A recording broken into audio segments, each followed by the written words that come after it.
What's up, you guys? Welcome back. Today is just kind of an update, and to be honest, guys, there's good news and there's bad news. Good news: this guy got his first D1 offer. Yes, 17 years of work, you guys, and literal blood, sweat, and tears. I mean, put my life into this.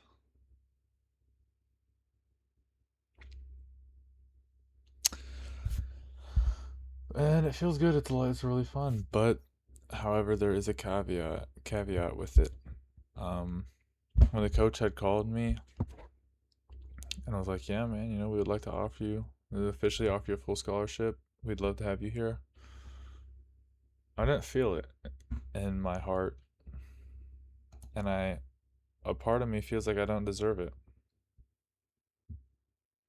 A part of me literally feels like I do not deserve it, or almost all of me feels like I don't deserve it. Like it's like fake, and maybe it's because I hyped up so much this life that yeah, when I get a D1 offer, man, it'll be awesome. Like everything will be sunshine and rainbows, and the pressure and the desire to work harder just like tripled. It's like, dude, I'm a D1 athlete now. I have to be that much better. And I mean, hoops is going great though. Like I've got numerous D1 coaches talking to me, following me. I mean, like probably like 20, 30 coaches. So it's awesome. And I'm super grateful. But it's kind of putting in perspective. Material things maybe don't make you happy. I always thought that money buys happiness, and maybe money does, but if I spend, if I've spent my whole life working towards getting an offer, going Division 1, playing basketball in college at the highest level, and then I get it, and it feels like a normal day, like there's no like significant mind shift or personality shift or anything that kind of transcends me other than more pressure and kind of like, yeah, I got to do more. Um, I feel like if you work like like a dog trying to make money, once it really works out and once you're sitting there and you're like, oh my gosh, dude, I'm in a $240,000 car right now that I bought in cash or whatever it may be, will you feel that same? Will you feel as happy as you did before you started? Because to the untrained eye, someone who's totally broke says, man, when I'm rich, I'm gonna be so happy. That's like, yeah, I mean, look at your circumstances. If you go from broke to rich instantly, like your mind can make it seem, then yeah, you'll be happy. For a kid who got cut from the basketball team, his all through middle school, and then is going into his freshman year, he's not very good. This isn't some comeback story. He genuinely, he'll be like, oh man, if I had a D1 offer, my life would be so great. And yeah, it would be, but if you put in the amount of hours, the work and the sacrifice that it takes to actually get there, I don't know if it just feels like another day. And feels good to say that, I can speak off experience because I'm genetically more gifted than 99.9% of the world. But in the basketball world, I'm probably more gifted than a good amount. I'm 6'6", good wingspan. Um, but um, a lot of my like athleticism was years and years and years of work, and I'm still not the most. I'm not even the top 5 or top 7 most athletic people on the court ever. Most of the time, I'm the least athletic person on the court. Yet I'm still killing, and that's because countless hours in the gym. And So I think when you work like that and you kind of forget about the goal and you're just working and working and working, the goal is satisfying. I would say that I fell in love more with the process and the work and the ups and downs. That there was more of an emotion in that than achieving my goal. And and guys, I've got two more tournaments in front of coaches this summer. And my next update for basketball specifically will be either there won't be one or there will be one, me saying, yeah, I've got 10 plus offers.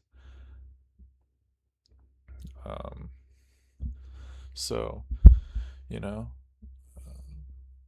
I kind of apply that theology and thought process into money, and it's, dude, if you work your butt off, it's like, man, like, damn, finally, like it was about time. It's not a, yes, or you kind of just sink into yourself while the weight gets lifted off. If you felt true joy, you know what I'm talking about. It wasn't like that. Um, I just sat in my car and I didn't even sit there and think like, wow, like I really made the jump. I kind of sat there thinking about the game, processing what I did good and bad. Like I didn't like I cared about my offer, of course, no doubt, but I was more obsessed with myself and my process than I was with actually getting the offer. And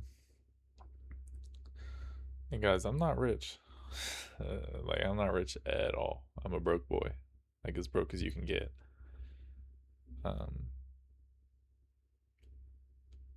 and I hope I can feel true joy from one of these things, you know.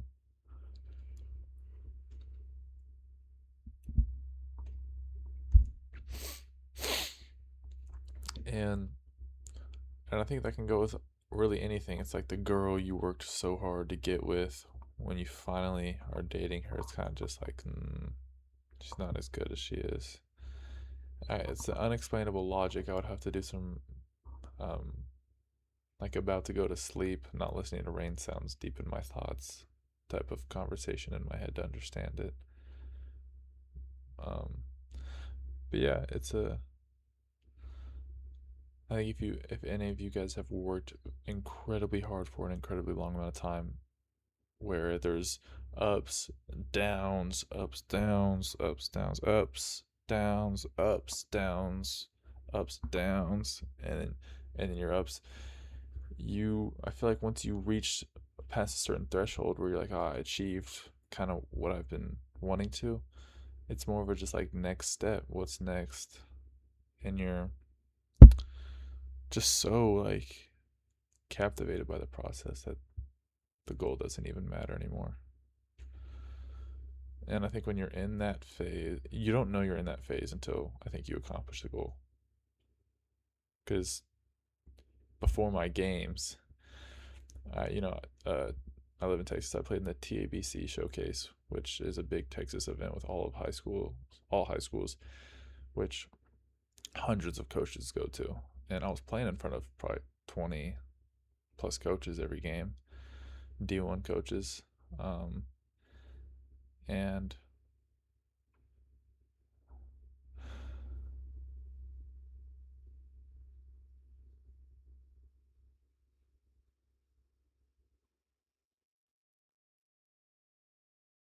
and before the games, I was like, dude, my life can change and I can really walk away from the tournament this weekend with an offer, and I would love to. And I was more excited about the thought of it than actually achieving it. I was more excited about the idea of success than I was with the actual success, which is baffling. I mean, it makes no sense, but it's kind of the power of the mind, both positively and negatively. So I think if I leave you with something today that I have learned that we can kind of share and pass on a little bit of wisdom, it would be that truly fall in love with the process. People say it, but it's kind of cliche for people to say it, but I truly do understand it, you know? The process is more fun and feels better than the goal, than the end result, and achieving what the work was dedicated towards. You know, you go to college to get a degree, but you're looking back, you're more emotionally charged and excited and nostalgic about the process to getting that degree than walking across the stage and getting that degree.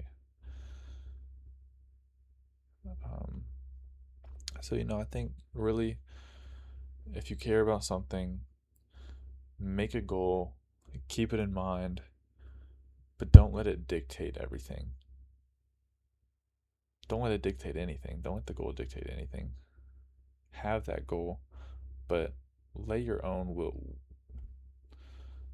let your own well-being be the deciding factor of if you achieve that or not. Because I think goal-driven people who achieve their goals aren't as, I mean, it's kind of, let me think of a better way to phrase it. Goal setters are more driven on the process than the goal. Like I was gonna say, goal driven people care more about the process than the actual goal because they know that's what's gonna get them there. So they're constantly thinking, man, how do I get there? Not like when I get there. And that's kind of how I was. There would be moments, yes, where I'm like, oh, man, I really want to be there. Like right now, all I care about is getting there. But then I wake up and it's a new mindset. The emotions have worn off, and I'm not going to get there by thinking it or manifesting it. I'm going to get there by working my butt off and trying as hard as I can. And so if you apply that to anything in life, art, acting, music, sports, business, if you set your goal and 100% zone in on one thing, which is the process, and just the step by step, this workout right here, let me develop my ball handling. I wasn't shooting that good that game. Let me do a shooting workout. Let me train this whole month to get better at shooting. Oh, defense. Let me do that. With business, you know, I don't have as much knowledge on specific things about business, so I'm more best focused with my kind of relating these things. But in movies, it's like, oh man, I got to get better at being sad, like faking my sadness, acting sad. I got to get better in business with managing my appointments or my calendar. I got to get better with understanding how AI can be integrated, right? All these things. Instead of thinking, man, how do I become a billionaire? It's like, dude, you don't just become a billionaire. No, you have to do all these little things. You have to do all these little ball handling workouts, all the shooting workouts, all the lifts, all the push ups, the good diet to get to being the billionaire, right? Not doing those things, but in business terms, doing those. Like those are basketball terms for business, but it's like I want to go to the NBA. You don't just go to the NBA, you have to work. So, and when you enter that kind of phase, and looking back over the past 7 months, I've been in a flow state of working out consistently, locked in multiple times a day, diet tuned in, mindset tuned in, and just this constant aggressive pursuit of greatness that I cared more about getting better than getting an offer. I cared more about dominating than getting an offer. I wanted to be the best me because I knew the best me was capable of that. And then it came. I got my offer. And I mean, let me just show you guys something real quick.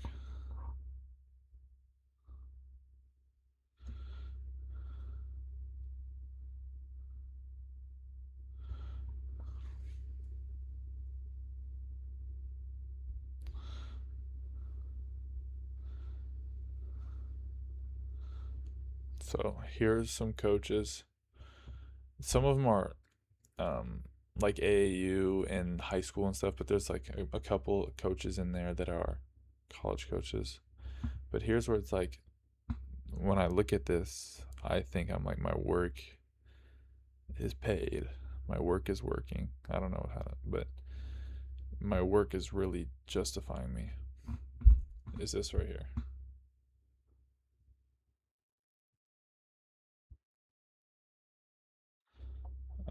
Oh, still going. Okay. It's like all these, right? Especially this top group, like probably about to there. Nope, still going. To about there is Division 1 and a few Division 2 and like a Division 3 college. Follows, everyone gets followed, right? So I'm not gonna take that as a big thing because yeah, everyone gets followed. Not everyone, but like I'll get followed. Like half those people on there will never text me, and 25% of them won't offer me, but a few of them will, and that's all that matters right there.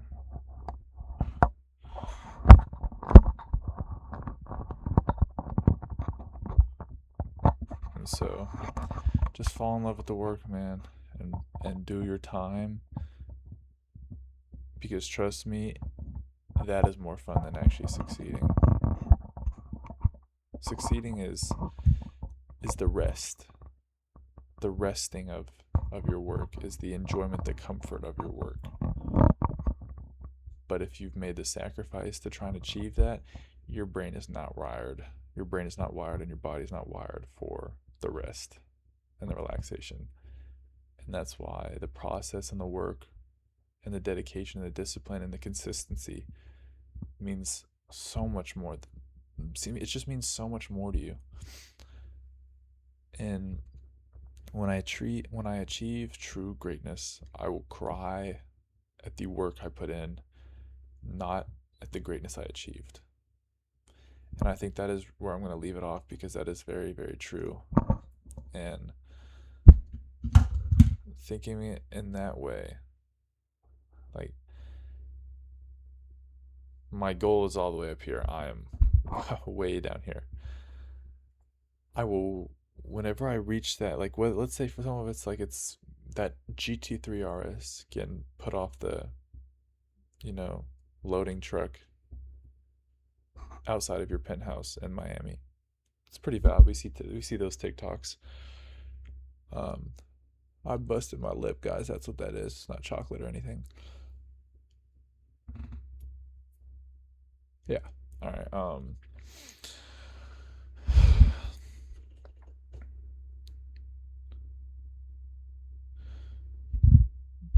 Yeah, you're gonna cry because you knew you put in the work.